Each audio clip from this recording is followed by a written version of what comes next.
haircut, but whatever. Today's video is going to be me making beef jerky. It's expensive and I don't like buying it, and I have a pretty good recipe and a technique of doing it. There's a few secrets along the way. One of the most important things, the marinade pretty much is whatever you want to make it. I got a good recipe, so I'm going to put it up, and the technique is the main thing. What people don't realize, they usually just marinate their beef and then they smoke it, but you need to air dry it between the marinade stage and the smoking stage. Otherwise you're not going to get what's called a pellicle on the surface. The pellicle is the nice shiny surface, and that's what protects the meat from cooking while you're smoking it. If you don't air dry it, it's going to likely cook and kind of turn into like a dog food. Let's get to it.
This has been sitting in the fridge for 2 days. The next step now is to drain off the marinade and put the beef in a dehydrator to air dry it to form that pellicle that I mentioned. You don't necessarily need a dehydrator to do the air drying stage.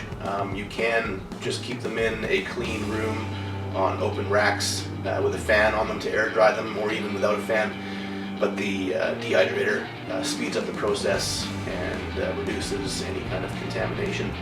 But you are going to raise the temperature at the end to cook off any contaminants or any bacteria anyways, so it's not that big of a deal, but dehydrator speeds it up.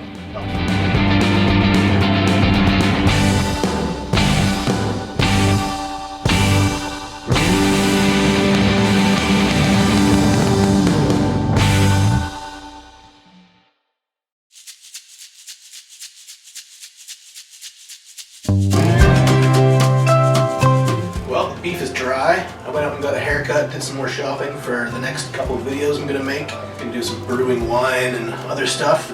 Meat here is the way you should look.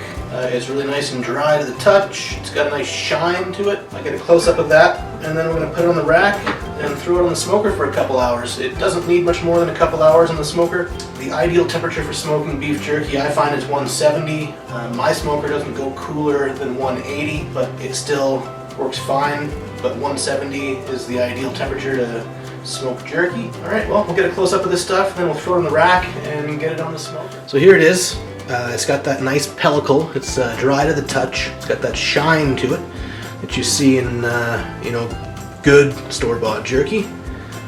And yeah, it's pretty much right where we need it to be. It's been drying for about 6 hours at, what is it, 105 degrees Fahrenheit, and it's all nice and dried out. I did rotate the racks during the drying process to have them dry out evenly, but we'll get them on the smoking rack and get them on the smoke.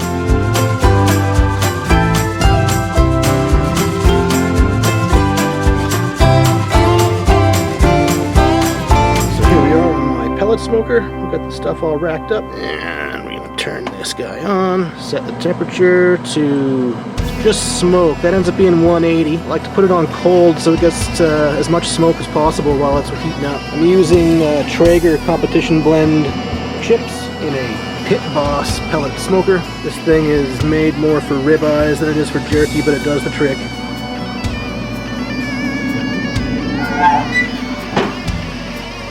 We'll be back in a couple hours. The jerky's finally done. Turned out awesome.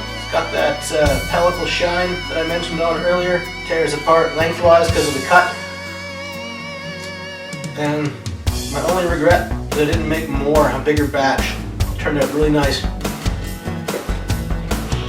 Cheers everybody, thanks for watching. Do some close-ups.